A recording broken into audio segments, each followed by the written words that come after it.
Welcome back to the Motivational Intelligence Podcast, where we dive into the mindsets and strategies that unlock extraordinary leadership, high-performance teams, and lasting success.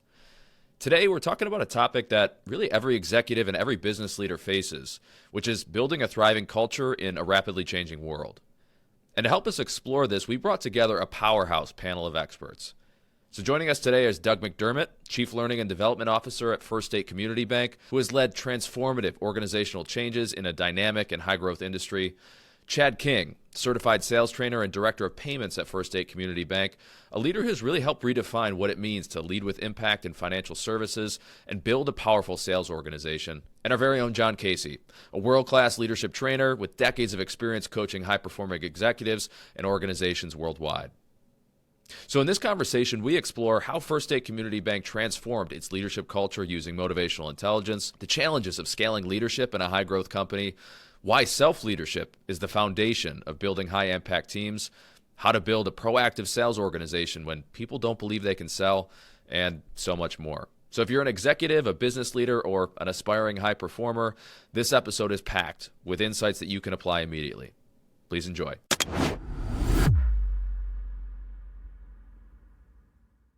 This podcast is powered by Mojo, the people transformation platform. As a global top 20 training firm and the world leader in motivational intelligence development, our clients kept asking us a question: what does the future of professional development look like? So think of this podcast as a teaser for what could exist inside your organization. Because we all use podcasts and AI to learn and improve in our personal lives, right? So why are we not using podcasts and AI to transform our people at work? We've taken everything we've learned from working with 40% of the Fortune 500 in 97 countries worldwide.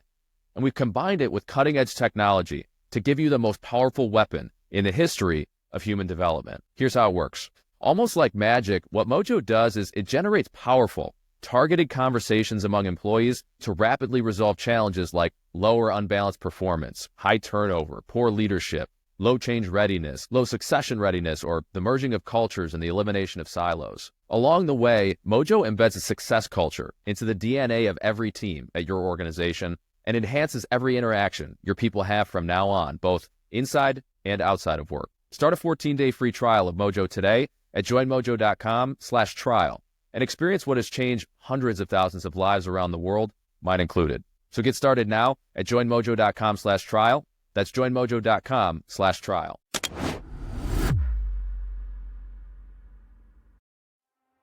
And the more I studied it, the more I began to see that that was the overwhelming commonality of the most successful people that I ever met.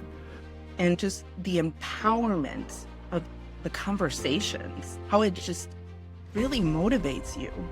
You don't come across people that impact you that way. Because a lot of people could say to me, oh yeah, no, I get it. But yet they really don't get it. This, if you really lean into it, can be life-changing. Mojo's is part of our DNA and what we do during team meetings. And I just looked at Randy like, oh my God. I feel like that's made a lot of impact in my direct report's life because they're not afraid to talk to me. But I started to see what this gentleman did in podcast. And I was like, it was just kind of surreal because it was almost like he foreshadowed what I was going to be up against that week. They would come in every week and ask me, Paul, how far would you like to get? That's when I told them 105%. And they laughed and I said, no, 105% is where I'm going to be. I think that concept is one that everybody can buy into, and saying that I can improve 1% from yesterday. An unstoppable state of mind that enables you and I to achieve everything that we want out of our professional and our personal life. So I've been really excited to have this conversation. We have Doug McDermott with us, Chad King, and one of our very own, John Casey. Doug is the Learning and Development Officer at First State Community Bank. Chad is a certified sales trainer there, as well as, Chad, you got some other titles there too, right? Yeah, I'm also the Director of Payments for First State Community Bank. There you go. Okay. Also Director of Payments. So a man of many talents. And so I've been excited for this conversation. You know, First State has partnered with Too Logical and John specifically for, I don't know, what's it been? Has it been close to a decade now? It's been a while, right? Close. Close. 2016, 17 timeframe. Yeah. Okay. So, all right, we're flirting with a decade at this point. John's always said such great things about both of you and, just who you are as people and the work that you've done together there. You've overseen some really incredible transformations from an organizational standpoint. So I've been excited to have this conversation, and I wanted to kind of just talk about your personal experiences, your experience as executives, and because I think it will be helpful for people in roles similar to yours, and just in general, anybody in a leadership role to see kind of how you view things and what your experience has been and what you've kind of learned along the way. Wanted to kind of start with maybe how you kind of first came across motivational intelligence. How did the journey begin for you in terms of your awareness around motivational intelligence and, eventually the application of it, personally and professionally? Doug, maybe we'll start with you. So Too Logical does a great job of reaching out to companies that they want to help. And some of your correspondence actually made it to some leaders in this organization. I'd been here for probably about 2 years and really studying kind of where we were strong and where we needed to grow our people, as that's part of our role. And it was really exciting to see a company that wanted to help get to the root cause of why people did or didn't take certain actions. The financial industry is in a really changing time, but you look at the history of what made financial industry successful, it was very concrete thinking. It's numbers, it's things that don't adapt and change. So you're asking people who have a real history of being strong there to be facing new technology, new processes. And it was exciting to think that we might be able to use that motivational intelligence to really build up a foundation for skills development and helping us navigate through change. And so that one email that trickled its way to me led to a long conversation of saying, when's the right time? And eventually that time hit when we're at a spot where it was right to make some changes to our core values and put some of that additional foundation in place. Yeah. That's very cool. So just to kind of recap real quick, because I'm curious, you said a couple of things that I wanted to kind of double click on. One was there were certain things in certain areas you noticed as you kind of got into the organization where you really wanted to help people grow. And you kind of talked about a really kind of change readiness. Was that the biggest driver? What were some of the areas where you realized that you needed to help, people in the organization grow and develop? For sure. As an organization that started very small with just a couple bank branches and then went through a time of a lot of acquisition, you look at bringing on new employees, you look at new technology systems and the ability to turn the boat rather quickly, whether that's with teams or with processes, was just really increasing. And so in those moments, you have to look forward and say, what are we going to do now to change that trajectory to make that readiness stronger? Yeah, those are really two really common ones that, when we start working with somebody, those are probably two of the most common is, change readiness. All of a sudden there's changes to this person's role and how the organization is operating that, we're not really sure if they get down the path of, can I really do this? I like the way we used to do it and, all that kind of stuff. And then, the merging of cultures too, when we start bringing these different cultures together, you have, group A and group B and, group A likes to do it this way and group B likes to do it that way. And, it can be a real challenge. So that makes a lot of sense. Our organization was founded on and had a lot of really strong connection to our core values. And that was something that I think was a real strong point coming in, that there was already an idea that we needed to share principles, but a lot of those principles were geared toward the actions that somebody would take, as opposed to necessarily the thoughts and beliefs. So when we went through a bit of the transformation and adopted some of those core values or our core values from motivational intelligence, it wasn't changing necessarily the old, but it was saying, let's take a step backward and look at what really drives people at that thoughts and beliefs level. Because John, I think you say in a lot of our classes that culture is actually the dominant thoughts and beliefs of a group of people, and the behaviors flow from that, and it becomes your organization's climate. So for us to really look at, that growth mindset and the motivational intelligence, it was an aha moment to say, we're trying to do the right things, but let's shift back just a bit to say, what's the belief? And it impacts hiring, it impacts people development, it impacts, how you manage change. It impacts everything. Yeah. Well, yeah. So I definitely want to circle back to the culture and the company values in a bit, because I think there's some interesting things to explore there. I want to ask before we go, and then I kind of want to hear Chad's quick introduction to this whole world. But before I go there, Doug, you kind of mentioned the other piece of it was, okay, figuring out when's the timing right.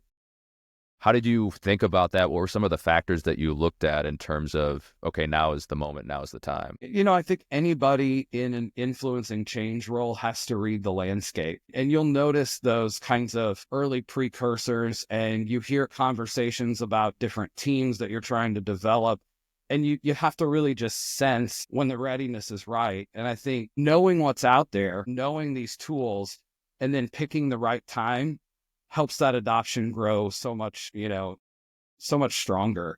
Because we had some leadership conversations where we were talking about what matters the most and what's going to be critical moving forward. And it was a natural dovetail. So then to bring our executive leadership team and let them experience some of the introspection and some of the really deep thought about leadership when you think of it in terms of motivational intelligence versus just management and leadership tactics, when they could apply it personally, in a very short amount of time, it was the obvious choice for us to take steps down that. Yeah.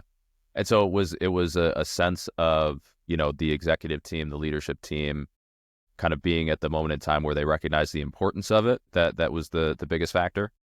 Yeah. Of course, to have the catalyst to say, hey, let's look at this opportunity, and knowing that it was matched and that it would be a strong partnership.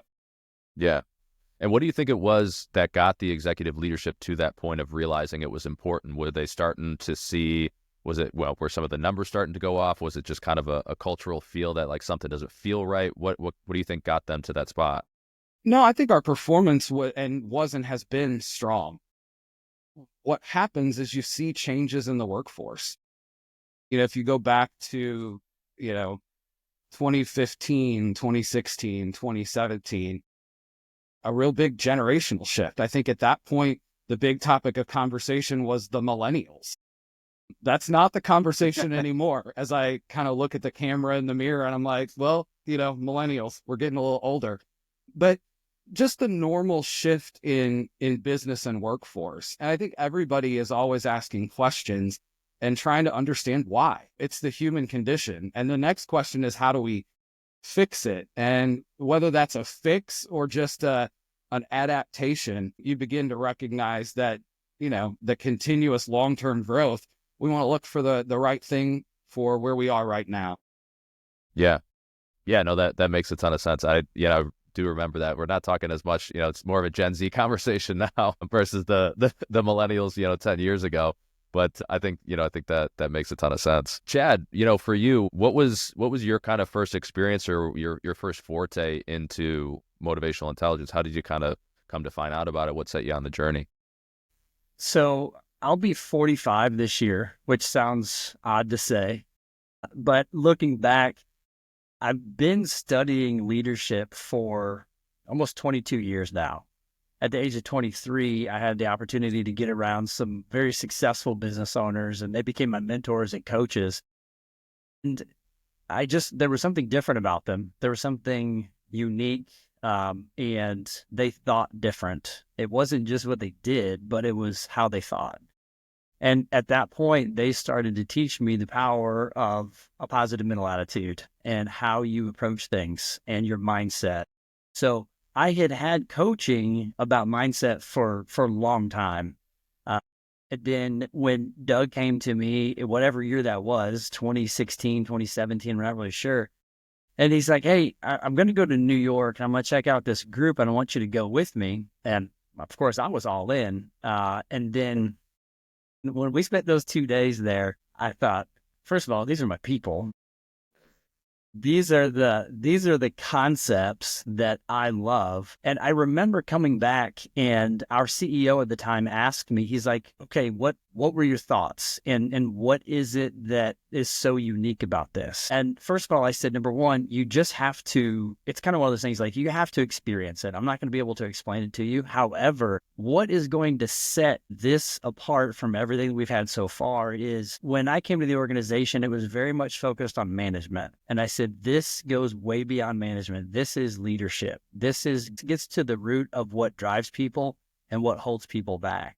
And I think another thing about the timing was we had, as an organization, had started to develop a leadership academy. And it's a 3-year course. And the organization was figuring out we needed more in order to coach and develop our future leaders, because what we had experienced was a little bit of that pain of we had people that were good producers. Spot became open. They were promoted to a manager and they still had that producer's mindset. And we really had to help coach people on how to lead. And that was where the formal term that I had learned, motivational intelligence, not just a positive mental attitude, but really getting into the science behind it. That was really whenever all of that started coming around. And I think it was just a great time for the organization because they were looking for those types of things. And it was just a great match. Yeah. Yeah. I mean, I'm glad you even went the personal side too. I think it was an experience I had for sure. I think, hopefully most people do. We ask people who's ever had a special leader in their lives. And I think, you kind of have this sense. I remember the first time I met our CEO, Joe, and it was kind of a similar sense. There's something different about this guy. Like there's something different about these people. And I couldn't really put my finger on it, couldn't really articulate it because it never really had been explained to me. But it's just kind of this intuitive sense that you have about them. And I think that's, what you notice about great leaders, to your point, versus managers. Managers will tell you what to do and how to do it all day long. But there's something different that you sense about great leaders. And it impacts, people personally. It impacts, what Doug and we'll talk more about, the culture. That's really where a lot of that is built. So I'm glad you went there. John, what do you remember about, so these guys came, we're flirting with a decade ago now. They flew to New York. What do you remember most about, about meeting these gents for the first time? Yeah, well, first of all, Chad said it really well. I mean, you recognize people that think like you very quickly. You recognize people that hold the same values as you very quickly because like calls to like. And you recognize it very quickly. So I would agree with Chad. I realized that we're on the same mental game page. These guys get it. And what else was really, really impressive is they had a big want to. They wanted to help their coworkers, their colleagues. They wanted to elevate the company culture. They wanted to pivot the business and do other things. And that's a big want to. And they were looking for the how to. Another thing that resonated was they realized they didn't have all the specialized knowledge themselves, that they had to go looking for specialists. And of course, 2 Logical has been, paying attention and researching this and practicing it for over 30 years. But there was something else that really resonated and said, this is an organization that we've been looking for to partner with and want to help them in any way we can. The founder of the organization was a guy by the name of Bill Cooper. And he had a famous affirmation catchphrase saying, and it was, go find another mountain. Obviously that's metaphorical, but it's about goal direction. And it's about finding something bigger, better, more difficult, more impactful after you've completed what you're on now. And it was like, I'm going, oh my God, that's just 4 words. Since the 3 of you know me pretty well, I could talk for half a day just about those 4 words, but it's compelling. It's into the future. And, as most people know, we have a belief at 2 Logical that our best is in our future because we have this amazing ability to get better day over day, week over week, month over month, quarter over quarter. This is born to all. And most people overlook or ignore or deny that fact. And, everything starts out as a thought. And then what we do with that thought, whether it's optimal or less, it doesn't matter. Whatever we focus on, whatever we allow to dominate our mind becomes our reality. And we get to pick what dominates our mind. They were interested early and often, and still are, on the foundation, not on the symptoms, not on the outcomes, but what starts at the beginning. What comes first? And that's all we look for, is people that want to understand and want to know, how do we bring the best out of ourselves? How do we bring the best out of others? So pretty quickly, it was a hand in glove fit, and it's been ever since. Yeah. No, I mean, you've always spoke so highly of these guys, and I've been excited to have this conversation and get to know them a little bit better, because, yeah, I mean, to Chad's point, when you kind of find your people, and so that is something that I think you've said about them. That's something that I think just philosophically as an organization, we do look to, if we're going to partner together, let's do this to be the best. Let's do this to really grow. Let's do this the best. We're not really interested in doing this just to check a box. And, those aren't really our people. Let's actually do this to be the best and actually grow people and actually make a difference. And if you're on board with that, then you're our people. And if you're not, then you're probably not our people. And you might be a little uncomfortable around us. But I think that's a great sense, and maybe even a good segue into the next part of our conversation, which I wanted to talk about. Chad, I want to go to you first, because you mentioned, sitting through the class the first time, you were kind of exposed to this, you sensed, it really resonated. These are my people, these are my concepts. So I'm curious for you, was there something in particular, what resonated with you so much? Why do you feel like it resonated? Was there anything in particular that stuck out through as a concept in general that you really kind of latched onto? It's funny you say that, because I hadn't thought about that until right now when you asked, but I remember two very specific things on the very first day that Doug and I were there. And it had been probably 10 years or so, 12 years since I had heard anyone talk about the book Think and Grow Rich. And I was like, okay, here we go. And then Dave, I believe it was, he said, the speed of the group is determined by the speed of the leader. And that was something that my mentor had taught me many years ago. And just from that point on, and talking about the thoughts and the beliefs, and not talking about how to have a difficult conversation with somebody that you manage, not talking about just the management principles, but truly getting down to the self-leadership. Because that's the very first step. We have to learn how to lead ourselves before we can lead other people. And whenever it started really digging into that, I knew right away that even if the organization wasn't going to do anything, I'm like, I am soaking all this up, because this speaks to me. And that's why, just like John was saying, it was the want to. I think Doug and I just came back and we were so energized and so excited that I don't think the executive management had a choice but to look at. We were drinking the Kool-Aid, waving the flag, whatever you want. It was like, this is the real deal. I mean, this is what we need. Well, you guys are pretty good internal salespeople too, external as well as internal. You guys can sell ideas, you can sell intangibles, you can sell financial products and services, but you only do it when you know that you can help them fill a need or overcome a challenge. And that's the only time we partner in sales. And so selling internally or externally is the same, but you guys are pretty influential. Give yourself a little pat on the back for that. But I love how you said, I don't think the executives had a choice. Because you were willing to stake your reputation. I think that this is what we need. We know this is going to close the gap. Let's do it. It's on us. Blame us if it doesn't work. Yeah. I think Doug, Chad and I are both students of life, and we've been exposed to a lot of different people through different careers. And I started my career in higher education and at the college level and teaching folks a specific skill. Then I moved into the nonprofit world, where my job was to build off of the leadership of a board of directors, and I got to see great people. And then I came into this workforce development job, and, trying to identify which leadership or management skills, techniques we needed to teach people.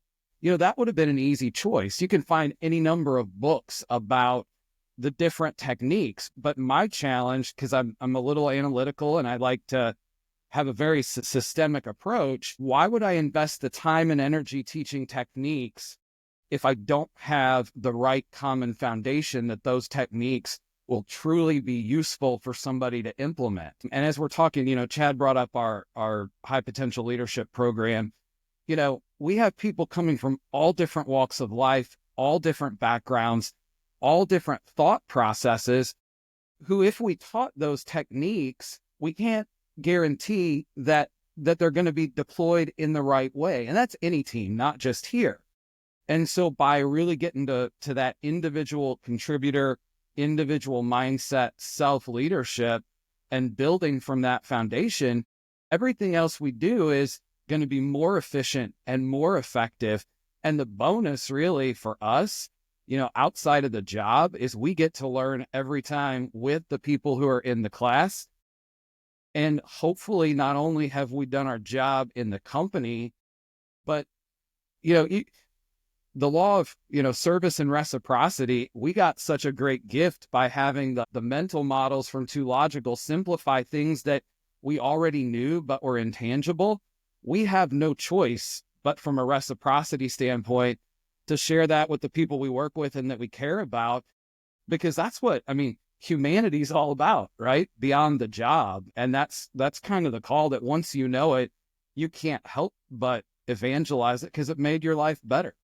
And I think that's a really big gift that we get in our role, working with you guys, working with the people we work with every day, and also thinking back to the people that shaped us along the way. Yeah, I think that's 100% true. I think, it is, I'm glad you went to, law of service, law of reciprocity, that the only way to get what we want is to help other people get what they want. And we kind of feel that when we've been helped as well. It's the whole thing. You're walking into the office building and there's the double doors. Somebody opens the door for you. You get to the next set of doors. What are you going to do? You're going to open it for the next person. You feel this compulsion to pass it on, especially if it's something that has helped you personally. So Doug, for you, since you went there, what has it done for you personally? You said it helped you personally. Just, either was that in your personal life? Was that just as a leader, as an executive? What was it that stuck or resonated with you or was impactful for you just as a human being? Yeah, this question's a hard one to answer because I could go back, pretend this is a psychologist couch and go back decades, But for me, in a personal journey, in a family journey, in a career journey, the root of everything is up here. And having studied, or for personal reasons, things like Joyce Meyer, Battlefield of the Mind, or, you talk about Napoleon Hill and some of those things, you begin to get bits and pieces, but there are certain magic times when they all come together. And so for me, I think the specific, one of the core values, one of the motivational intelligence principles that's been most impactful is resilience, because having studied leadership, one of the big components is strengths-based leadership. And we hear, and I still believe there's value in it, that you take those strengths that you've built up over time, whether just through nature or nurture, the lifelong leadership debate, right? You come to the table with certain strengths and that you should maximize those and choose to opt out of areas where you're not strong because it's not efficient. Be an excellentist at what you do and let other people be excellentists in their own area. But I think there's risk with that too, because then when you're challenged for that comfort zone, you might opt out easier. You might say, oh, maybe this company's not for me because something's changed and it's time for me to go look elsewhere. You may look at an opportunity or a challenge that you're facing and react differently than you could have, than looking at it through a lens of resilience. For me personally, that's been one of the biggest growth lessons, to ask myself the question, how am I looking at the situation? And is this a time where I need to draw on resilience and challenge versus kind of that strengths-based approach? Yeah, I think that makes a ton of sense. To your point, so often, I think if we're not careful, we fall into the strengths and let me focus on what I'm really good at and opt out of the other things. Part of the risk of that is we end up putting ourselves in a box. I'm good at this, but I'm not good at that. And with anything that we do, that it makes us susceptible to, okay, maybe 90% of this is the same, but this one little thing changed, and so I'm out. I'm just throwing up my arms and I'm out of here. And this just clearly isn't for me because it's not coming easy. And I think that's a thing that is really easy for any, just as a human being, to slip into that feeling. Were there particular moments for you where you felt you've maybe addressed some things differently with that kind of mindset around resilience? Anything specific come to mind, or things that you look back on and maybe I did this really well, or maybe I wanted to think about this a little bit differently? I think for me, a lot of it comes down to how I deal with relationships with other people, both personally and professionally.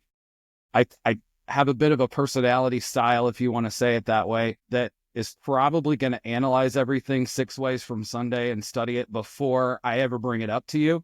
So by the time I'm ready to talk to you about it, I'm pretty confident in what I'm saying. And sometimes that's not the approach in a relationship, whether professional or personal. And so, you kind of have to pause a little bit and think, I'm not going to throw this relationship out with the bathwater because we hit what felt like an impasse. I may have to adapt my approach. Even if I don't adapt my approach and the response isn't what I want, you don't throw it away because the relationship's more important and the shared goals are more important and you go back to those shared values. You just figure out a new approach, but you got to choose to do it. And that takes some humility and some energy and some commitment to kind of look in the mirror and say, all right, how are we going to approach this next one? Not one specific, but I would say it's mainly in terms of how you manage relationships with people. Well, and I'm going to jump in here for a second because, Doug has presented himself as an analytical thinker, get together and analyze and prepare and all that, which is clearly one of his strengths. But Doug's also an artist. He's a musician. He's a dancer. He's an actor. So he's got both sides covered. And I think one of the best things that we share a kindred spirit at least in the mindset, is that recognizing the fact that every strength that we now have was once a weakness. So, everything that we're good at doing now, we used to suck at.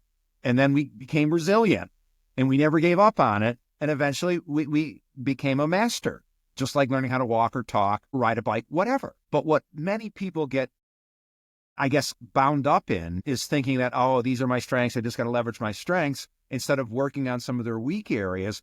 And with the pace of change being so rapid, everybody's going to have to change and develop new skills as well as attitudes. But just recognizing the fact, and I believe everybody is good at turning a weakness into a strength, because every strength they have currently once was a weakness. So we believe it's too logical, and I know Doug and Chad believe this as well, is that everybody has not only greatness inside of them, they've already exhibited it. They've already done a lot of the basic fundamentals of success, like turning a weakness into a strength. And we've done it many, many, many times. So most people are really good at things they don't think they're good at, just like change. I hate change. I figure something out and I change it right away. Yeah, but in your hobby, you are a change agent. You are reading on your discretionary time. You're getting coaching. You're taking feedback and making adjustments. You're practicing. You're buying the latest technology in your hobby. So they are actually pushing the envelope. So that, to me, is not a change resistor. That's a change agent. Everybody's got it in them. It's interesting, John, when you talk about some of the strengths-based leadership, it kind of takes me back to this piece of advice that somebody gave me years ago, Amy in the print shop at one of my first jobs. And she looked at me and she said, Doug, you can have it good, fast, or you can have it cheap. You can have any two, but you can't have three. And so when you think about, the whole concept of using your strengths and avoiding the weaknesses, that's looking at speed, between fast, good, and cheap. And there's nothing wrong with that. There's times when you need to maximize the strength and avoid the weakness. But from a quality standpoint, and you look at our lives and our careers and longevity, sometimes you can't look at it through the lens of speed. You've got to look at it through quality and also the human cost, humility, and time to get better. Because then that time gets reduced in the future because you now have a new strength. So the two ideas, I think, can live together when it comes to leadership. It's just knowing when you've got to shift that focus a little bit. I'm glad you made me think back to that really good lesson. I've carried it with me for years. Yeah. Shout out Amy at the print shop. Absolutely. Yeah. I love it. Here's 3. Pick 2. That's all you got. I can give you any 2. I love it. And Chad is our expert sales executive. I believe that's an alternate choice close or something like that. Yeah, absolutely. Yeah, you bet. And just to kind of piggyback on that, for years, we've been in environments where people have taken personality tests and strength finders and things like that. And what I have seen is people will start to use those, what is on the survey scientifically proven as your weakness, and they'll use it as a crutch. And they'll see that, oh, well, okay, see, I'm an introvert, so therefore I'm not good with people. And they hold on to that. And on mine, I've become known for a long time, I have a black heart. And on one of the surveys that I took, okay, there was like 100 different traits. And your strongest was ranked with 100, and your weakest was ranked with something. Everyone else in the class, their weakest trait was typically around like 34 to maybe 40. So they at least got 30% of the 100. I got a 0 on empathy. It said you have 0 empathy at all. So I could have used that as a crutch and just plowed my way through life and just scorched earth and didn't care who I mowed over in my way. And unfortunately, Doug has experienced a little bit of that as I have grown and matured. But with the concept of the unlimited mindset, and we can continue to get better every day. And with those affirmations, I can either have an affirmation that says, hey, the survey told me I can be a jerk because I've got 0 empathy. Or I can say, you know what, I'm working to be more empathetic every day. And I use that in those situations, to start to think about other people's perspective. So just a little personal example of how, instead of using it as a crutch, you can use it to get better every day. Also, I'm glad you went there. I think that's a perfect example. It's something that, we see all the time, and there can be, helpful, the personality tests and things like that. They can be helpful as tools, but I think the downfall is exactly what you just said. That, this tells you, maybe it gives you a snapshot of a picture of who that person is at that moment in time. And maybe it's not even that accurate of a picture. Like, even that, I can't imagine your empathy was a 0. But even if it is, emotional path, okay? But even if it is, an accurate picture of that person, that person at that moment in time, it doesn't mean that's who that person is destined to be for the rest of their life. And I think that was one thing I remember talking to Joe, our CEO, about at some point, when I first kind of came into the organization, just getting his thoughts on, the personality test, because they seem so popular. And, one of the things he said, Sean, I'm much less interested, when it comes to these personality tests, I'm much less interested in what that says and who that person is right now. I'm much more interested in who do they want to become. And if they want to become the person that I want in this organization, they want to become a better leader, they want to become a better salesperson, they want to become a better father or spouse or friend or whatever it is, I want to work with that person. I don't really care what the personality test says about them right now. I care who they want to become. They don't want to become that. It could say that they're all these great things, but if they're not looking to improve, I don't really have a whole lot of interest in working with that person. And I think it goes, John said before, it's in the want to, we discover the how to. But I think when we look at these things as, these personality tests, or, and there's a lot of different examples of them, it's this snapshot in this moment in time, it's going under this assumption that we're looking at human beings as static, that we can't grow and improve, that you are who you are, and that's the end of the ball game. And it's such a, I think, boring way to look at life. I mean, I don't want to be the same person at 18 that I am now, and I don't want to be the same person now that I am at 50. Why would you want that? But I think we a lot of times get tricked into it. So I'm glad you went there. Chad, you brought up, I'm curious, when was the first time you read Think and Grow Rich? Because you brought it up. You've obviously you read it before. Yeah, that was probably 2003. 2004, and that was really whenever I started working on mindset and working on my thoughts and beliefs and how I perceived things.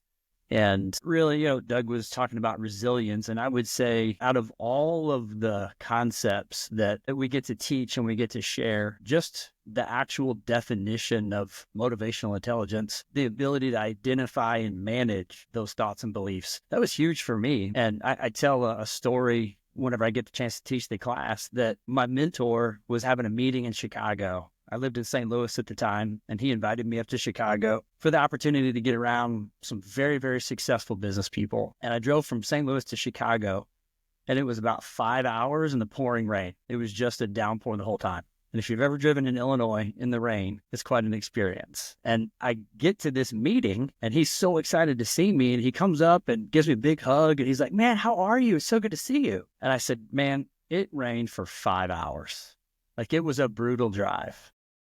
And he stood there for a second and he looked at me and he goes, Chad, he said, I want to tell you something. He said, successful people have a positive mental attitude. And he said, it's not that they don't have bad things happen to them. They just focus on the positive. He said, you've got an amazing opportunity to be around all of these successful people tonight. And I was so excited to see you. And the first thing out of your mouth was a negative comment. He said, a positive mental attitude is probably something you need to work on. And he turned around and walked away. And it shocked me. I didn't hear anything anybody said for the rest of the night because I was reeling from it. But what he did is he defined that, first of all, you have to identify that these thoughts are negative. And that's one of the things that I've seen over the past couple of years of talking to people and teaching these concepts is that a lot of times people just need that time to take a step back and be like, I am kind of really reacting kind of negative to this. And so you have to identify it and then you learn to manage it. And I think for me, out of all of this, just the concept of motivational intelligence and looking at everything as an opportunity. And over the past several years, I've gone through some pretty tough times in life, some pretty dark periods. And as Doug said something at lunch a couple of weeks ago, and he's like, can you imagine going through the things that we've gone through and not having this training? And I mean, just that just changed my perspective. And I was like, that's why we have to continue to share and teach this, because we don't want people to go through these experiences and not have this training. Yeah. I mean, I think that's a great point. It's as much preventative as it is prescriptive. To fix the things that are going on now, it's as much setting you in the foundation for the future as it is fixing the things that are going wrong right now. Because, I mean, that's the kind of world we live in, that you don't really know what's going to happen next week, less so now probably than at any point before, and it's only going to get more so that way. But Chad, I'm curious for you. I love that story. One of your mentors kind of calling you out a little bit, and you said you're reeling the rest of the night. I've been in that spot too. Just conversations where I get called out on something, and man, the wheels start spinning. So I'm curious, what was it like for you? You said you were kind of reeling the rest of the night. I know for me, at certain times that's happened, I've really wrestled with it because I think it's really easy. And the reason I go there is because it's really easy to, we can hear a story like that and think it's all of a sudden, like a light bulb switch. And it was just, I immediately started thinking differently. And, it's not usually how it works. There's usually kind of this tug of war going on in our head, and we're wrestling with it because we're comfortable with where we are now and how we're looking at things. So what was the aftermath like for you? What was it like as you were kind of wrestling that in your mind? I was stewing and having my own pity party. I was like, who is this guy to call me out?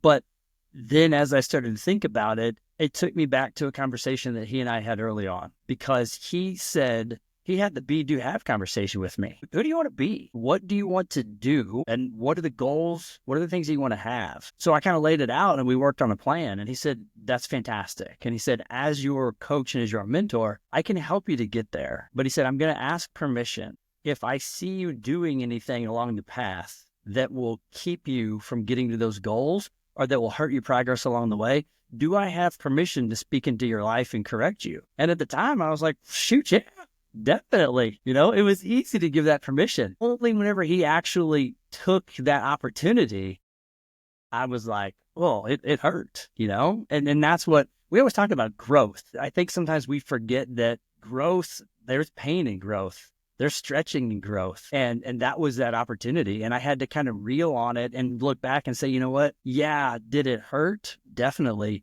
But he was totally right. And I had given him that permission, because that's the thing about blind spots is we can't see them. And it's the things that we do that everyone else sees. And I didn't realize that I'd become cynical. I didn't realize that, because, was it a fact that it had rained for 5 hours? Yes, it was a fact. But again, just because it's a fact doesn't mean something needs to get promoted. It doesn't need to be ruminated on and talked about and thought about all the time. And that's what he was trying to get me to understand, is that, yeah, it happened, but look at all the good opportunities that you have ahead of you. And if you sit here and just continue to think about how bad the drive was, you're going to miss all of this. And that was the thing, that I had given him that permission, and he had my best interest in mind. He wasn't saying any of that out of spite or to hurt me. It was actually to help me. Yeah. Well, and there was a level of trust there too. I think that's such an important piece of it is, if it was some guy off the street, you probably would have had a few choice words with him and moved on with your life. Right.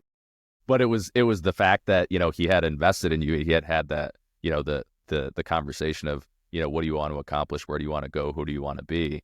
You bet. And the willingness to invest on his part is what made you open to the feedback. I think that's such an important thing from a leadership perspective to recognize. And I think we all probably had that just, ourselves when in, different situations with people that needed to point some things out to us that we probably didn't like to hear. And, I know for me, Joe's done that plenty of times, that you don't like to hear it. It doesn't feel good. You start going down the whole list of this is a fact and, what does he know? And all the things that, all the excuses as to why I don't need to listen to this and I'm fine and I was right and he was wrong. And, one of the biggest things that has pulled me out of it, it sounds like for you too, is the fact that, man, this guy's invested a lot of time in me. He's really shown that he actually cares about me. So if he's saying this, like, maybe I do need to take a beat and second and actually listen to what he's saying.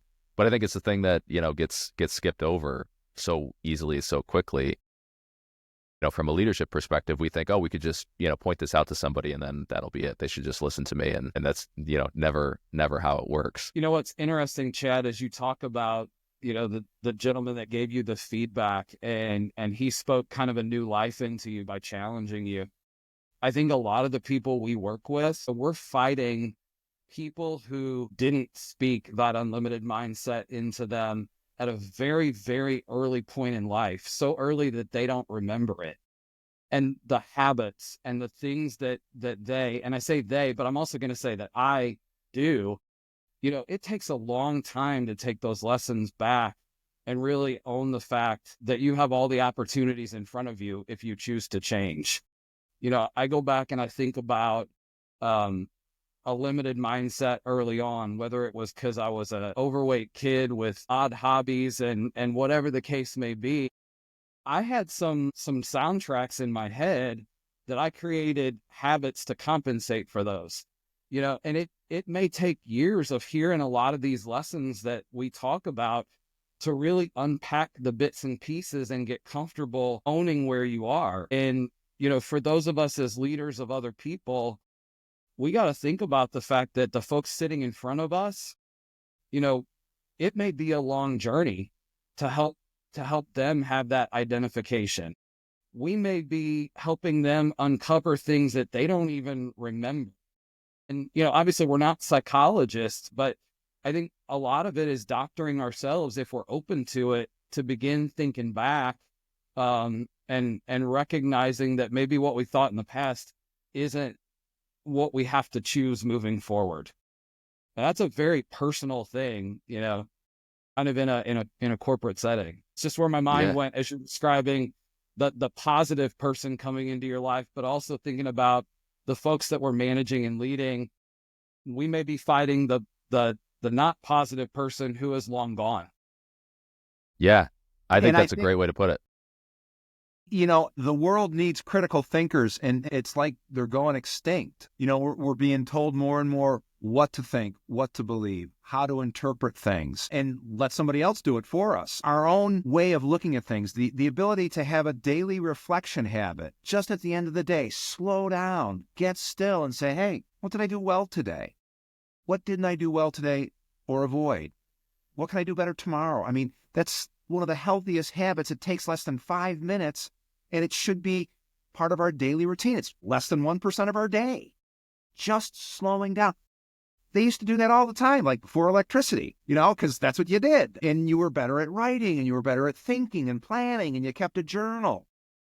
These great, great habits are going away, and we're having less and less critical thinkers, and we're having more and more groupthink. I think every organization needs more critical thinkers because they don't have very many. And we have to be able to not only challenge our own thinking, but challenge the thinking that's coming from the masses or whatever.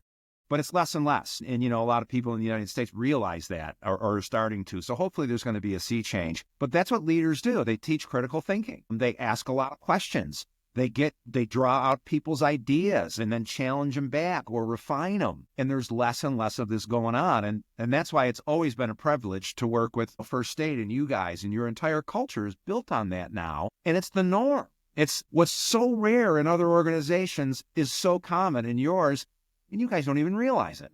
to your point, John, and to your point, Doug, I think, the spaced repetition of these things is so important for us to keep in mind, that it's not a one-time thing, that it is, we need to, for ourselves, just because we go out into the world and the world is going to tell us a lot of things, that a lot of reasons why we can't, a lot of reasons why we shouldn't, a lot of reasons why it's not possible. And then just from a leadership perspective, it's the same thing. And I love the way you put it, Doug. You kind of are battling maybe a lot of shadow warriors or demons inside this person's mind that they're not even there anymore, but they planted some seed 10 years ago that got them to think this way.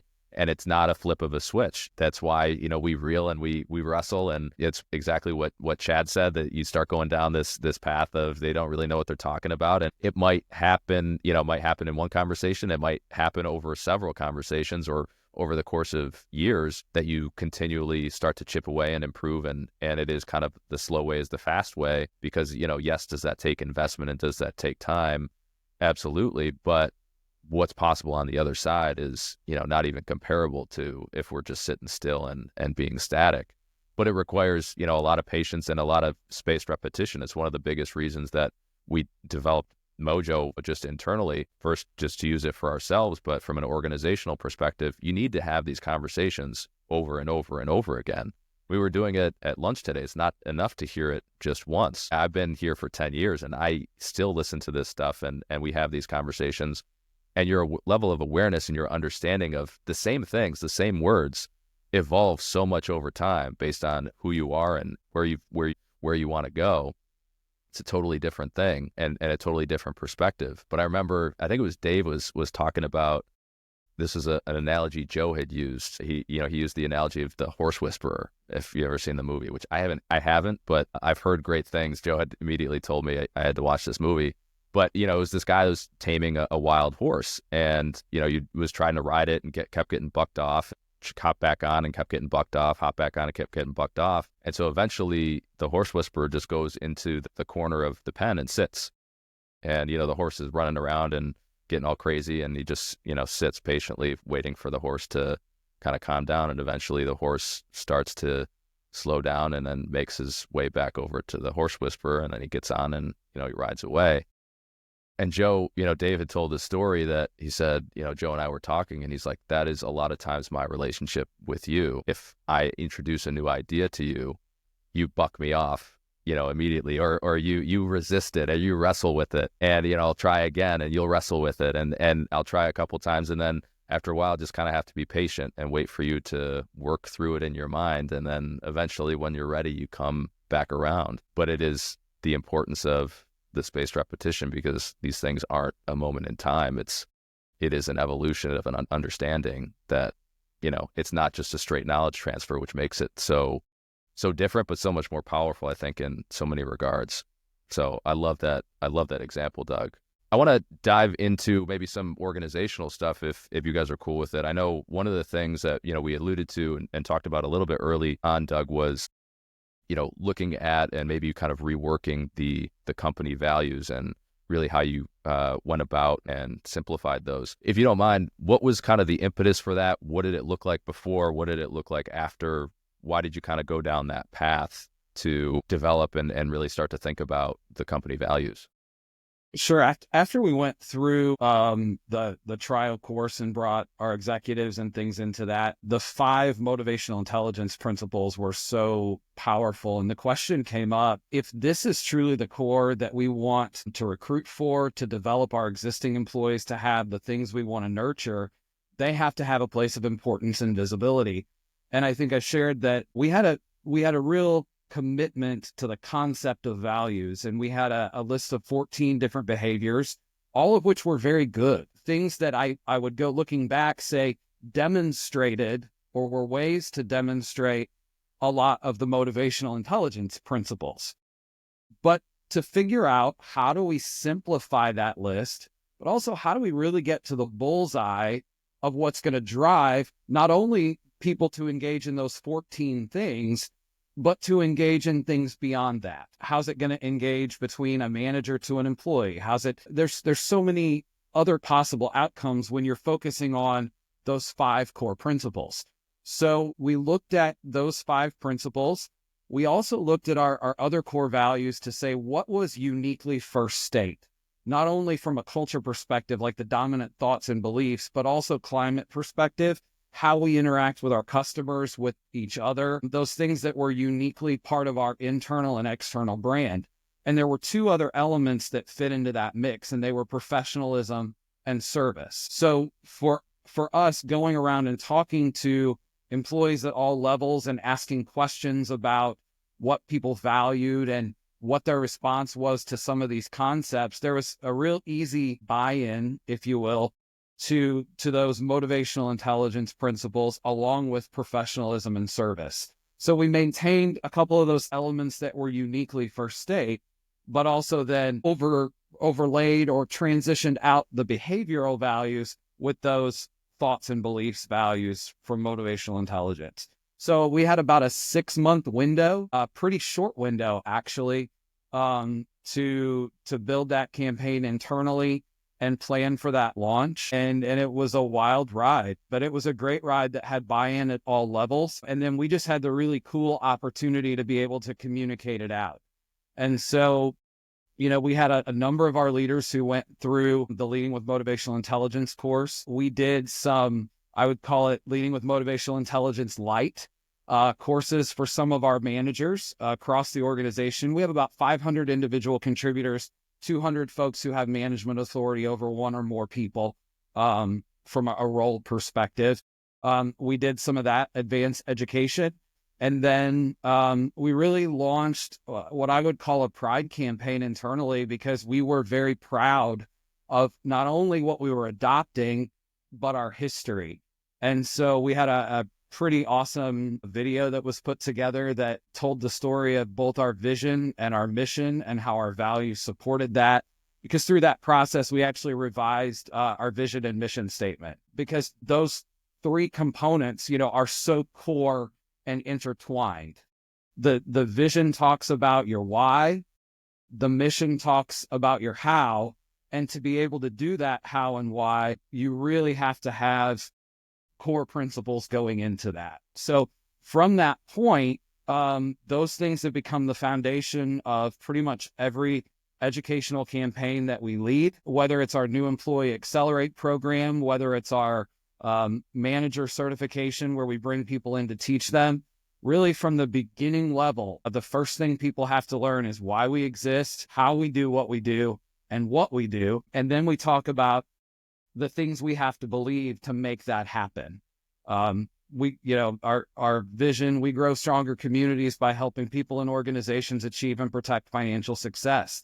And we have to rally people around that cause, that by helping create the financial infrastructure in our communities, we help people. And that's important. It's not just what you do, whether you're in a transactional role or an administrative technical role, or whether you're, you know, maintaining our facilities. All of those things lead up to that larger, greater purpose.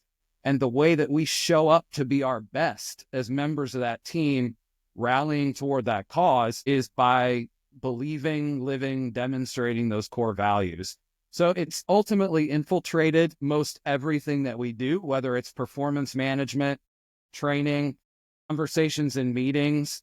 It's exciting to be in an organization where you can take the corporate strategy and the values, and they're not in a binder on a shelf until next year, but they get to be pervasive as part of the conversation. So there's a little bit about how we did the short term, but then some of the things that we've continued to do to keep it alive.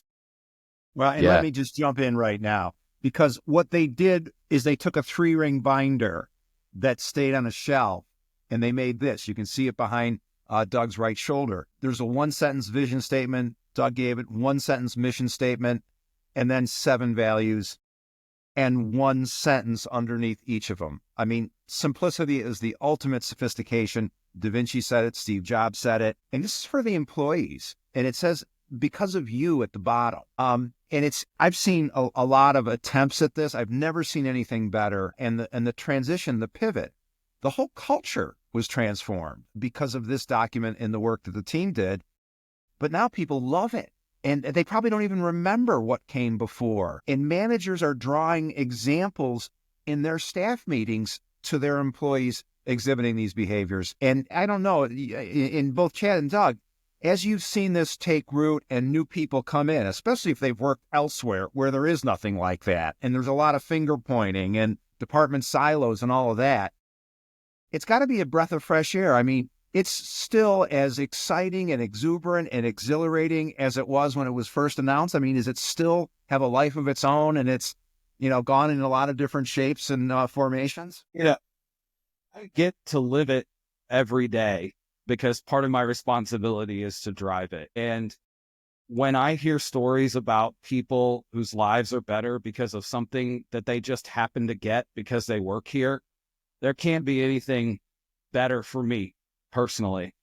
When we talk about things like, adaptability, or we talk about courage, which is, by the way, my favorite definition on that sheet to present on, and people start recognizing that it's not only a work value, but a human value that matters, there couldn't be anything more energizing for me. Chad, Well, let me jump in. And for the listeners to the podcast, I want to give the great definition that Doug just referenced. Courage. The ability, and it doesn't even say the ability, manage personal discomfort and choose appropriate actions in the face of new, unpredictable, or challenging situations. I mean, that's such a powerful statement, and it really speaks to the heart of the matter that many people feel each and every workday. They feel that discomfort. And as, of course, all of us know on this, having butterflies is a good thing. It means we're about to grow. This is actually a good thing. Personal discomfort, when we feel like we're outside of our comfort zone, that means we're going to learn. We can't learn inside of our comfort zone. We can only learn when we feel uncomfortable. So it's actually a good thing. So they have taken the path of rebranding what many see as discomfort.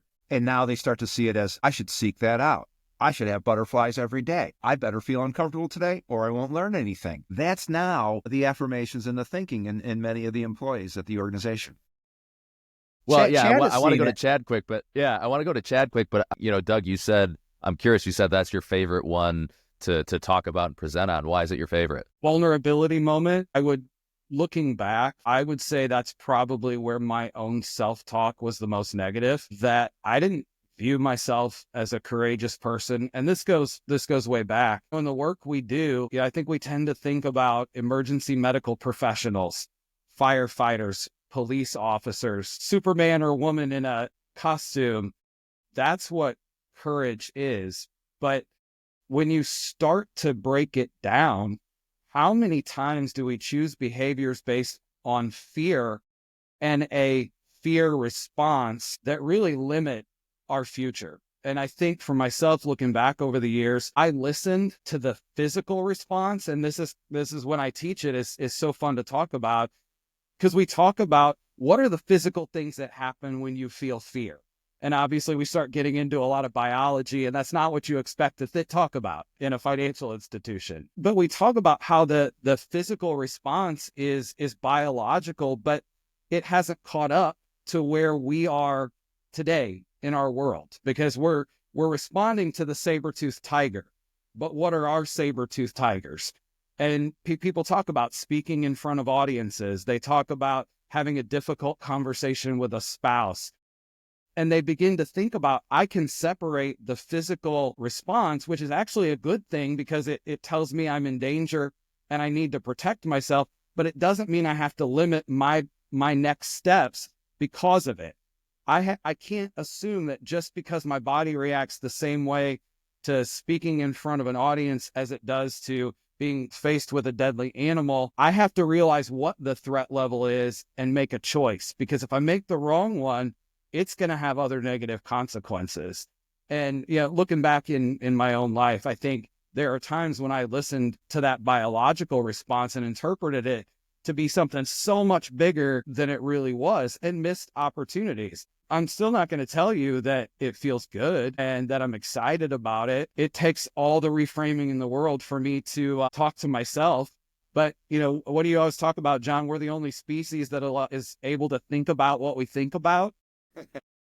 And, we have to use that gift that we have. And it's just such a powerful, fun one to talk about. Yeah, no, it is. It is always interesting. I love having these conversations because, one, I mean, I agree with everything you said, and it is a fundamental thing that, people that break out to the next level or they're successful in any area, they view fear differently. People that are limited by it, they are controlled by their fear, versus those that aren't, are doing the controlling. They maybe feel the physical reaction, but they don't let that determine what it is that they're going to do next. But I love hearing you talk about that. And I think that's the interesting thing of having these conversations and going into different organizations. And you've probably even seen this yourselves, just putting this in place with a lot of the employees. Is it's always so interesting how different parts of this resonate differently with different people. And it is very much a thing where everybody has their own, this is what Joe always said, would always tell me, and still does, everybody has their own unique combination. Based on who they are at that moment in time and the experiences they came and how they frame different things in their head, there are different things that have held people back. There are different things that have been the reason that they've succeeded. And so it is always an interesting thing having these conversations is, what resonates, what resonates with one person is going to be different than what resonates with another. But, you can have a lot of these things lined up. It only takes one to be a major hindrance and hold you back. And what that one thing is might be different for you than it is for me, than it is for John, than it is for Chad. But it's always so interesting to see and hear how much, these different concepts resonate with different people, because we all have kind of our own unique experiences. But Chad, I want to go to you. What's kind of been your view and your experience just from a culture perspective? It's funny to hear, I shouldn't say funny, it's interesting to hear Doug talk about that, because I've never heard him teach about that courage, but it is almost verbatim the way that I teach it in the class.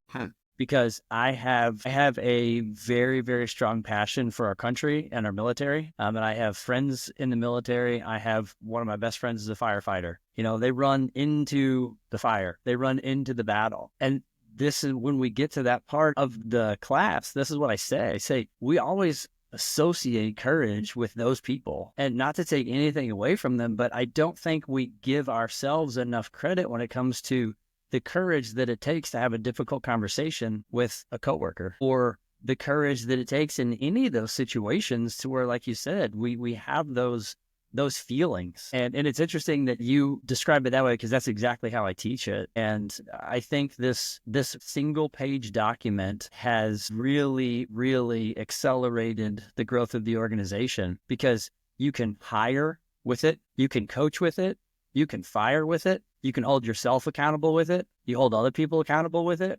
And towards I guess probably the third and fourth quarter of last year, Doug and I were kind of on a road show, and we went around to all the different board meetings, and we were highlighting what Doug does and his team with the Accelerate program, and what I've had the opportunity to do with kind of coaching the sales program. And we talk about this everywhere we go. And that very first line, we grow stronger communities. Whenever I'm helping people overcome this fear of, I don't like sales. We don't want to be a big bank. We don't do sales. I'm not a people person. I don't want to go on sales calls. I said, if you fully believe that you grow stronger communities, you can go have great conversations with people and look for places to add value. And that's all we do. So I absolutely love it. And the more I teach it, the more I get to apply it myself.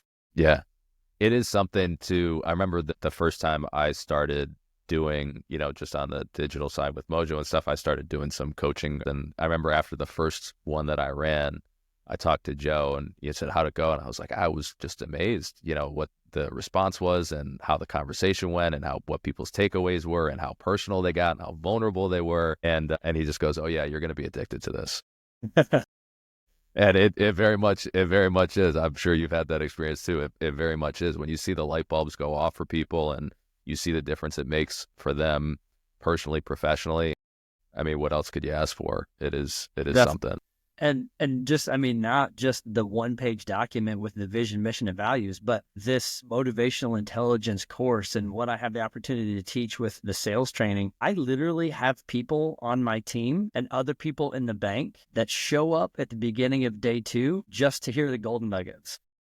They come because they want to hear what resonated with people. And it is amazing because, we've had almost 200 people go through the class, and I just finished a class yesterday. And after 200 people, there are still new things that people, for the very first time, I'm hearing people say, oh yeah, this was my golden nugget. I'm like, no one's ever said that before. Wow. It was a quote, or it was a little side comment, or, as we're talking about something, it kind of goes down a rabbit hole, and someone was like, that changed the game for me right there. And it is amazing how different people at different points in life, I mean, it literally is kind of that whole living document type thing, to where you can go through the class now, you can learn these concepts now, and it's going to apply, and you do it in 12 months and you're in a totally different place in life, and something totally different is going to resonate.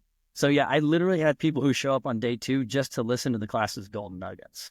That's very cool. I mean, I get that too. It is so interesting, just with the stuff on my side that I do with Mojo. The conversations I have are 100% golden nuggets, because it's, hey, listen to this, and then we're going to get together and talk about what your golden nuggets were. And it is so interesting, exactly what you said, that you have a group of people, they all listen to the same exact thing, and they come in with such different golden nuggets, different takeaways, the little quote here, or the little story there, or I connected this to this thing that I'm working on professionally, or I connect this thing to raising my kids, or I connected this thing to an experience I had in college.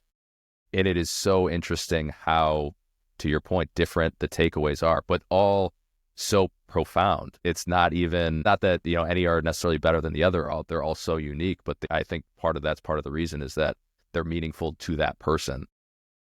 And so it's such an interesting conversation. They're meaningful to that person. Also, at the same time, whenever you have a room full of people and they hear other people and the things that really hit them, and you got the guy over here in the corner who's got 25 years of lending experience, who from the outside, super successful, super confident. And his golden nugget was, I realized I struggle with self-confidence a lot. And I realized that my thoughts and beliefs are the things that are holding me back. And you can see everybody in the room like, out of everyone in the room, no one thought you would have said that. Yeah. So it just, you can see how that type of thing just raises everyone's confidence. Like, okay, maybe it's not just me.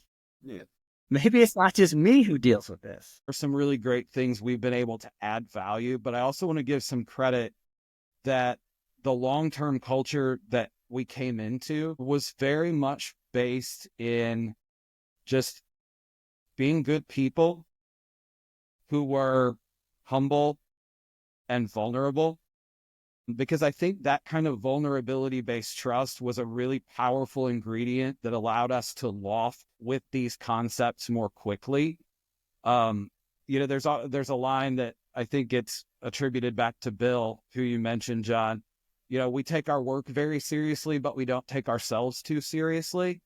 And I think that's one of the special elements that's allowed us to systemize these concepts so quickly, because there is a deep level of care for people. And I think a lot of our leadership team talks about how they grew up together in the trenches in building this organization. We've been around for 70 years. And that's a pretty powerful gift that Chad and I were given to be able to add value to. So I definitely want to give some major credit to the history that got us here, and also say, I think there's a lot of organizations out there who are built on some of those same core principles, who could begin to take this great thought process and inject it into their organization and see some amazing things happen really quickly.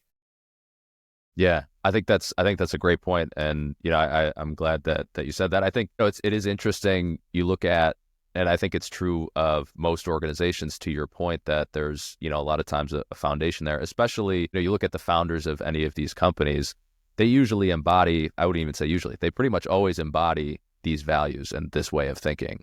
That's flat out how they built the company and why they built the company. And it, could be in different industries and different size companies and all the different things, but they all kind of thought this way. And I think that's the challenge a lot of times, just from a succession perspective, is, you see a lot of times as soon as the founder leaves, the company kind of loses its soul. And it's because, they're built around, but, a lot of these principles, but that person leaves and there hasn't been anything systematized and simplified to really make sure that this stays in place. And this is the center point and the heartbeat of the organization. I grew up in a small family business, and I was very blessed to be around a couple really hardworking parents that work together. But they more or so worked in their business versus on their business. And I think they missed opportunities for scaling. And so I think about today, and, we're about 700 people in our company. We're not huge, but for our area and our region, we're a large company. I would say to any employer, or whether they have somebody in an HR learning and development capacity or not, one of the biggest risk management things that they could do while they're still small that help them prepare to scale is start sooner than later.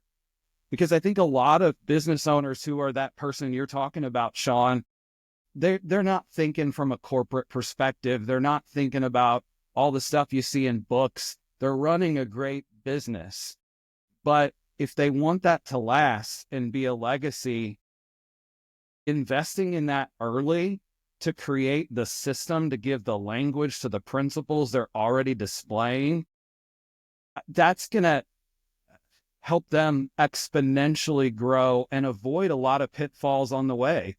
We could have never predicted, March of 2020, but I thank God every day that from a company perspective, that we had the early stages of this system already in our daily vernacular. I would love to take credit, but no, but the timing for us to be ready to manage through something that was so unpredictable, you couldn't pay for business insurance like that. And I think those challenges are going to continue to come up. But for leaders and companies, don't wait until you think you're big enough for it. Look at it early and say, what can I do to make this part of my people system? Very well said. I love that.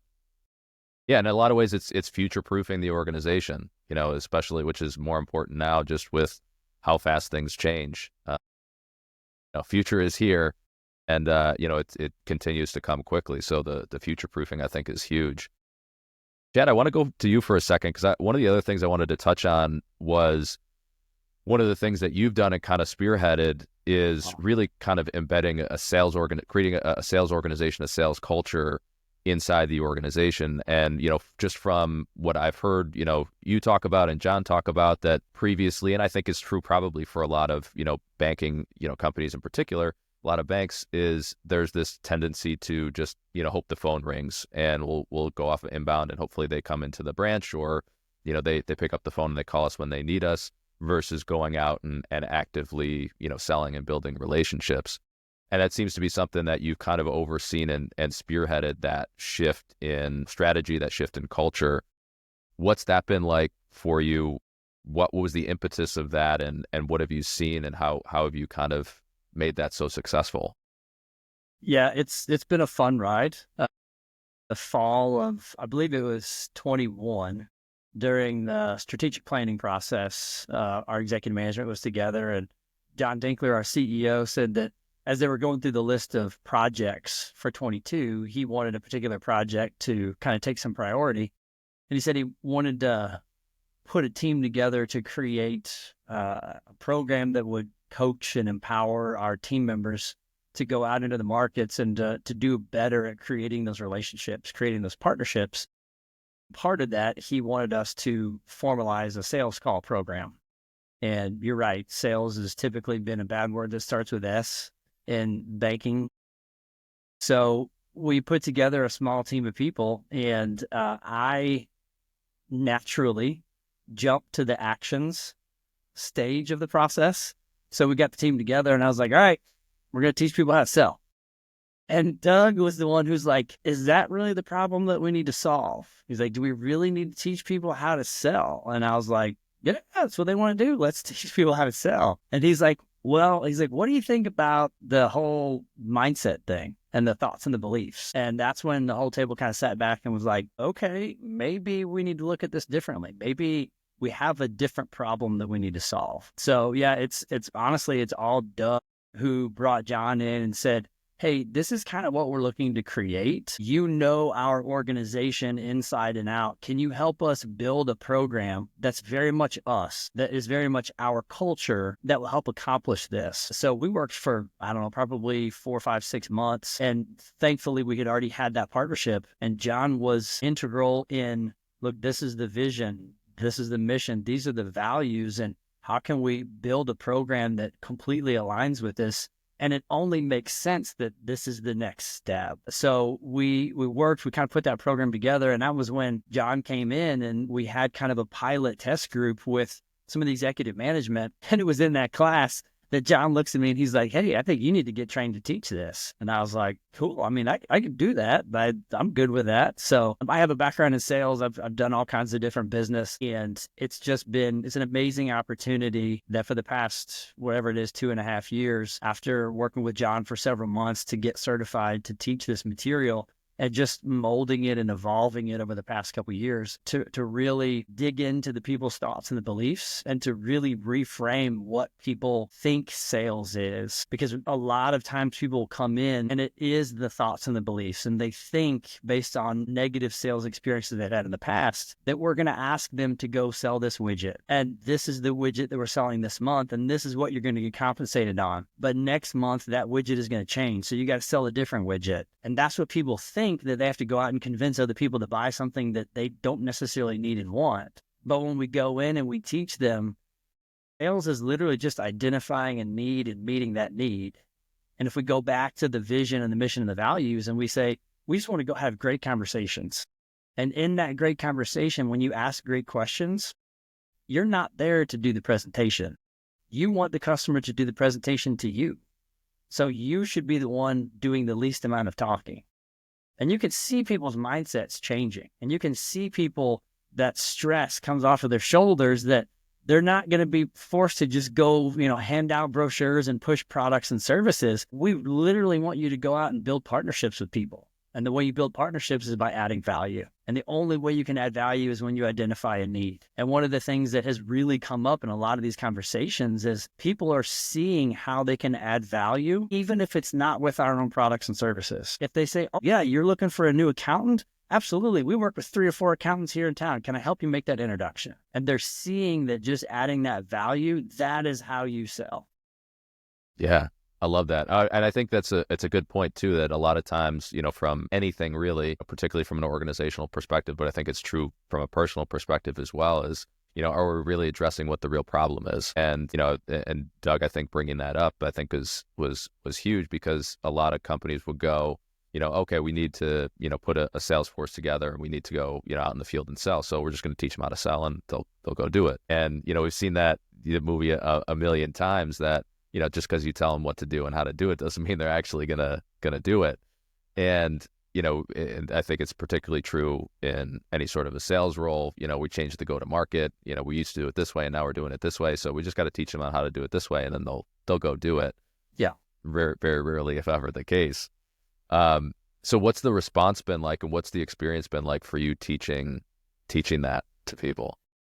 I always like to say, kind of like what Simon Sinek says, you got to ask them. I mean, you got to ask what they think. From my perspective, and maybe Doug can chime in, it's changing. It's changing because people see it differently. And we had a couple people just in the class this week who, before we even got to introductions, in the first 10 minutes, they're like, yeah, I don't like sales.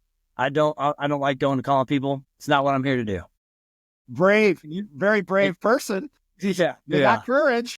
Very direct. You could see in 24 hours, you could see the change. And at the end of the second day, they're like, I could do that for sure.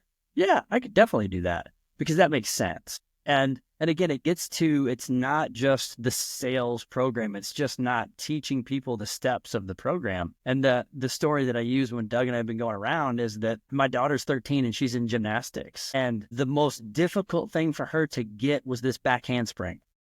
And if you look at how things go with our thoughts and the beliefs and the actions and skills, she didn't need to get any stronger. She didn't need any more skills. She had everything it took. But whenever she was upside down and backwards, you could see when the fear and doubt crept in, and she bailed out. So it was the thoughts and the beliefs. She had to believe that she could do it. And when I tell that story, people are like, oh, well, that's cute. Good for your daughter. And I'm like, how does this apply to us?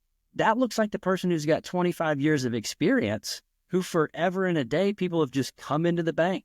They've just walked in the doors. They've got all the skills. They've got all the banking knowledge they need. And then we say, hey, you know what? Things are changing. We're going to create a culture. We're going to go out and we're going to build partnerships. We're going to go on sales calls. And that's when that fear and doubt creeps in and people are like, no, I'm not good at that.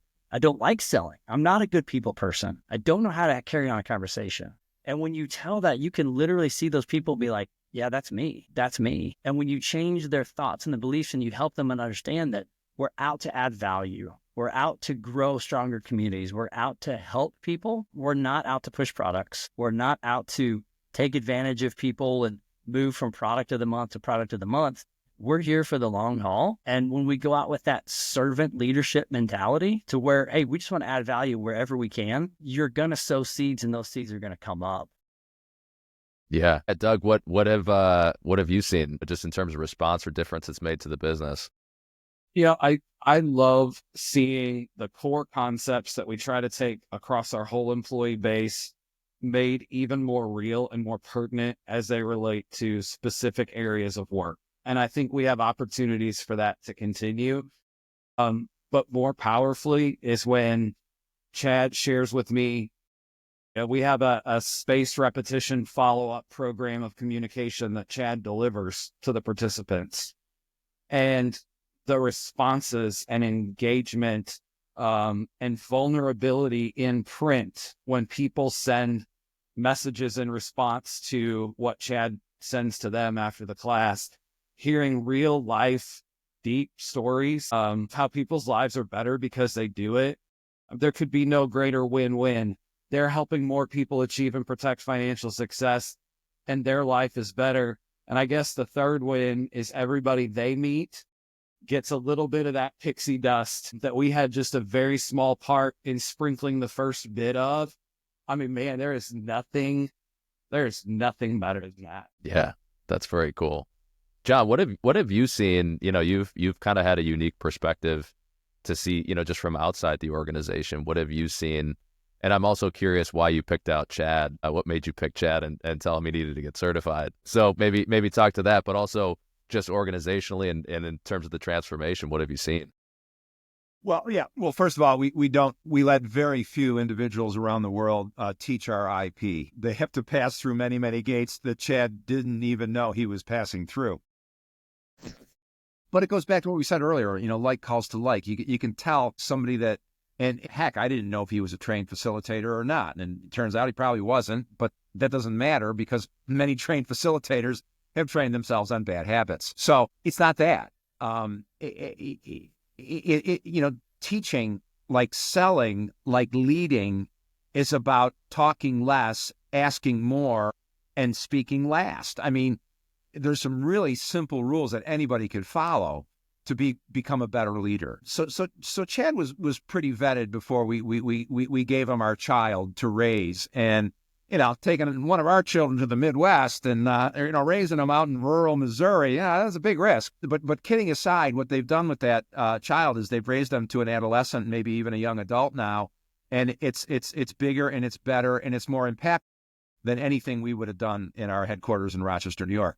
So we love that. And what we've seen from the outside, I get to parachute in every couple of months to visit the organization and many different parts and many different people that I've gotten to know that have been exposed to the learning and development team that Doug leads. I mean, they're happy, they're content, positive expectancy. They're looking forward to the next stage of their career. They're doing things outside of work that they only dreamed of just months or years earlier. Watching the growth and the pivot, and then the confidence with which they now handle themselves in the marketplace. That's rewarding for me. And I don't know all the details of the story, but long before the pandemic, long before major competitors were trying to move into their market space, this organization had prepared themselves for difficult times that they couldn't even predict. And, seeing that their reputation grow, it helps with future acquisitions. It helps attracting talent. All of the wonderful multipliers in business have been impacted by what these two guys, their teams, their support, and the rest of the organization, the senior leadership team. but it's the buy-in. And you guys see this in the classroom. You hear it from your own instructors.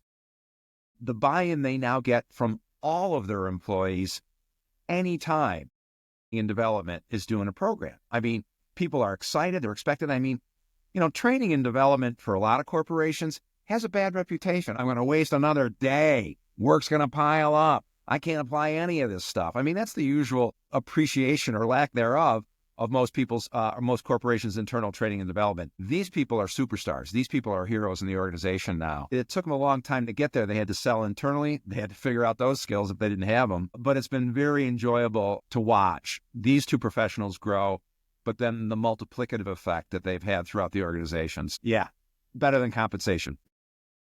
Yeah. Yeah, no, I mean, just from everything I've known up till today and hearing about it today, it's pretty clear that you guys have built a powerhouse in the rural communities that we serve, and be able to keep the right mindset about helping people achieve and protect financial success. And that's something pretty special. We are proud to serve that market. Yeah, I love that. All right, gentlemen, we've taken up a lot of your time. I really appreciate you carving out the time and sharing your journey, your insights, your experiences, your takeaways, your nuggets with us. It's been very enjoyable for me, hopefully for you as well. Any final thoughts or words or anything that you want to leave us with before we wrap up here? I'll just say I appreciate the opportunity. I'm ready to do episode number 2. So whenever we can back on and chat more, because as Doug and John know, I don't like talking about things that don't matter. And I want to have conversations that move things forward and to make an impact. And because of what you all have been able to help us to do, we have made an impact in people's lives. And you can see that. And do we teach them about banking? Yeah. Do we teach them about sales? Yeah. But whenever you come back on day 2 and hear golden nuggets about the conversations that were different at the dinner table the night before, that means something, and that goes pretty far. So I'm super excited and super thankful to be able to get to do this, and appreciate you guys and all the help. I'd echo it. The service you provided to us, both personally and professionally, we have no other option than to be compelled to pay it forward to everybody we work with in our lives. And I think anybody who's gifted with that opportunity like us really appreciates it. Yeah. You can tell you've definitely paid it forward. So we always appreciate that. And part 2, I think we've discussed part 2 might include a couple bottles of wine. So we'll maybe line that up. I appreciate the time. John, any thoughts before we wrap here? These guys are my brothers, and I love them, and I will hope to work with them the rest of our careers. And they are passing it on. They've got people that they are now closer with because of that. Thank you for buying in. Helping elevate us by elevating yourselves. Win-wins all the way around. Thanks again for your time today, guys. Thank you.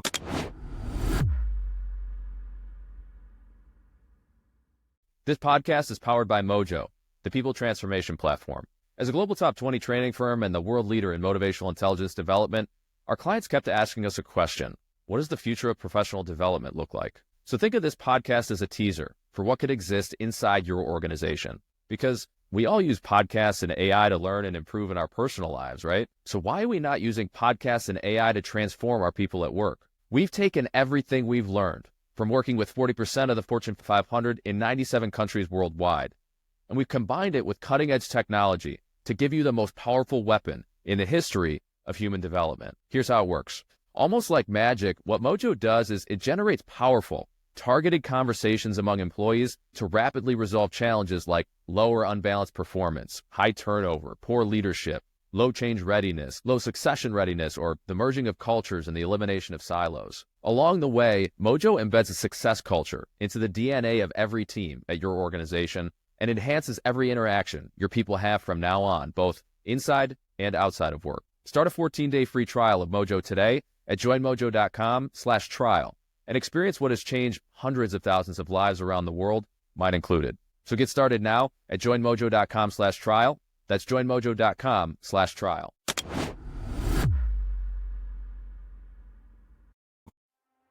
And the more I studied it, the more I began to see that was the overwhelming commonality of the most successful people that I ever met. And just the empowerment of the conversations, how it just really motivates you. You don't come across people that impact you that way. Because a lot of people could say to me, oh yeah, no, I get it. But yet they really don't get it. This, if you really lean into it, can be life-changing. Mojo's is part of our DNA and what we do during team meetings. And I just looked at Randy like, oh my God. I feel like that's made a lot of impact in my direct report's life because they're not afraid to talk to me. But I started to see what this gentleman did in podcast. And I was like, it was just kind of surreal because it was almost like he foreshadowed what I was going to be up against that week. They would come in every week and ask me, Paul, how far would you like to get? That's when I told them 105%. And they laughed and I said, no, 105% is where I'm going to be. I think that concept is one that everybody can buy into, and saying that I can improve 1% from yesterday. An unstoppable state of mind that enables you and I to achieve everything that we want out of our professional and our personal life.